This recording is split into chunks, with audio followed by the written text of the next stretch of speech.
सवाल तो इधर उधर की बात ना कर। सुबोध जी का और बीएसएस के लोगों का कहना है कि तू इधर उधर की बात ना कर, काफिला कैसे लूटा तू ये बता। रहजनी से गिरा तो है, लेकिन सवाल तेरी रहजनी का है, तेरी चौकीदारी का है। अब तेरे चौकीदार रहते हुए गुरु घासीदास बाबा का आंदोलन, गुरु घासीदास बाबा का अभियान कैसे ब्राह्मणवाद में बदला, जवाब उसका चाहिए। उसके बाद जो गुरु भंडार अभी तक बने हैं उनसे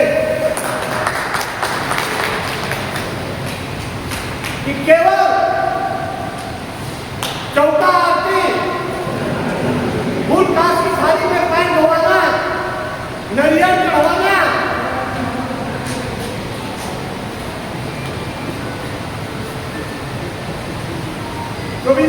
चौबीसवें गुरु वो दामा खेला, वो चाहे कबीरदास जी हो, वो चाहे रविदास हो, वो चाहे गुरु घासीदास बाबा हो, चाहे इस देश के असली बाबा डॉक्टर भीमराव अम्बेडकर हो, बाकी जितने बाबा हैं बाबा के नाम पे वो सारे पाखंडी ढोंगी लोग हैं और केवल ढोंग और पाखंड फैला रहे हैं।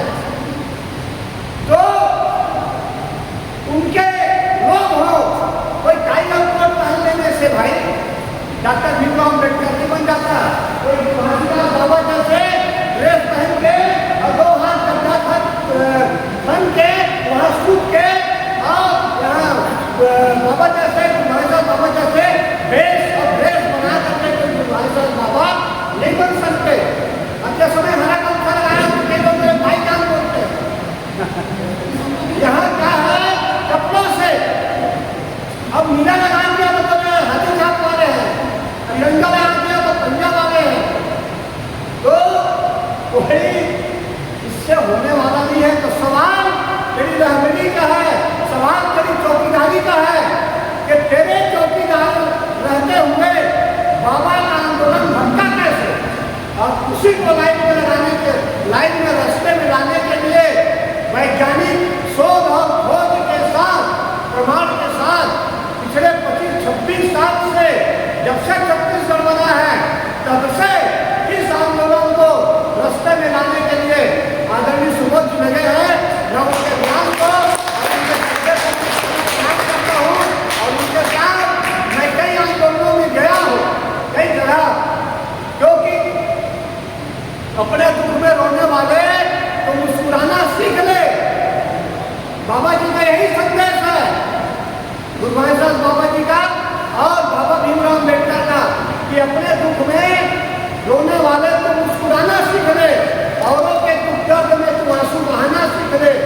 जो मजा औरों को खिलाने में है वो खुद खाने में नहीं, और जिंदगी है 3-4 की तो किसी के काम आना, किसी मतलब समाज का काम आना सीख ले।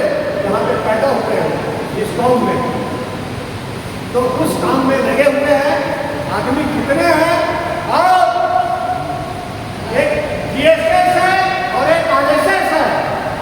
आरएसएस जिसका फुल फॉर्म मैं कहता हूँ राष्ट्रीय स्वयं समस्या राष्ट्रीय शैतान संगठन, वो इतनी धैर्यता से 100 साल से लगा हुआ है। उसके भी बहुत बुरे दिन थे।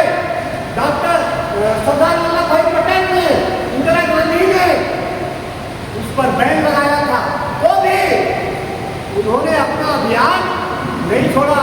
तो जब गलत इरादा वाले, जब भेदभाव वाले, विषमता पसंद लोग, तो जैसे बोलते हैं खड़ी व्यवस्था, पेट खड़ी, और काशीराम ने कहा कि हम ये भीमराव अम्बेडकर बराबर व्यवस्था और एक खड़ी व्यवस्था वाले जब अपना अभियान नहीं छोड़ते तो हम तो समता वाले हैं, हम तो बुद्ध वाले हैं, हम तो कभी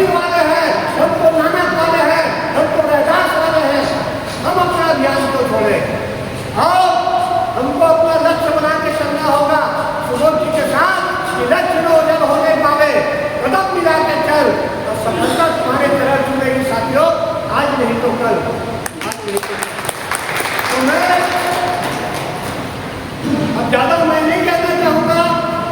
हाँ, ये हमारा भारत देश आतंकवाद साथ कटे हैं, एक मुर्दा पूजा करने वाला देश हो गया है।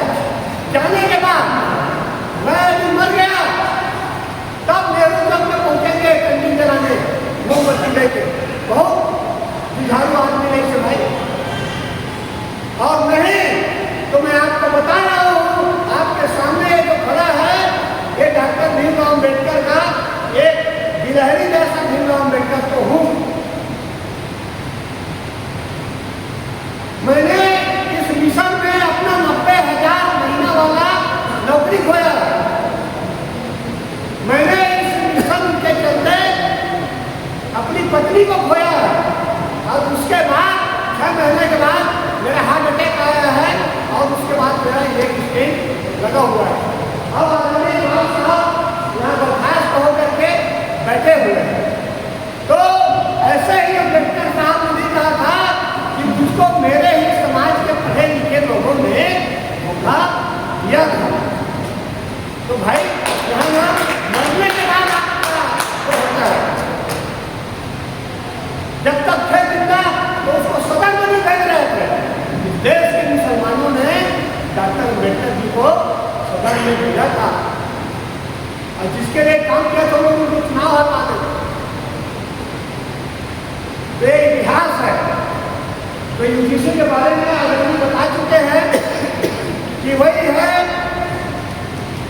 अब मोहन भागवत क्या है, बीजेपी आरएसएस वाले जो भी बोलते हैं ठीक उसका उल्टा करते हैं, और जो उनको करना होता है वो बोलते नहीं हैं, और जो बोलते हैं उसको करते नहीं। अभी मोहन भागवत बोल रहा है कि यूजीसी बिल का विरोध नहीं करना चाहिए, यूजीसी का सभी का सम्मान करना चाहिए। तो वो डॉक्टर मोहन भागवत पशु चिकित्सक जब मुट्ठी भर लोग यूजीसी बिल के आते साथ सड़क पर आए, सुप्रीम कोर्ट गए, तब तुम कहाँ थे कि पवन ब्राह्मण की। तो इनका ध्यान घटाना है, और जो मोदी हिंदू हृदय सम्राट थे, जब राम मंदिर बना, धारा 370 खत्म हुआ, असंवैधानिक रूप से जनरलों को जब मिला, भाई घंटी बजा देना, नौधा में तो मैं यही कहना चाहूँगा, मैं समझ गया हूँ कि घंटी बज चुका है, समय हो चुका है, तो इसीलिए ज़्यादा बोलने की जरूरत नहीं है। सवाल वही है कि ये लोग जब धरती काट कर लोग धैर्य तो नहीं खोते, लगे रहते हैं। तो बस उन भाइयों लगे रहना पड़ेगा, और आज नहीं तो कल हम लड़ेंगे और जीतेंगे। और अभी तो ऐसा है कि मनुवाद का कि मुजरिम भी तुम, वकील भी तुम, और जज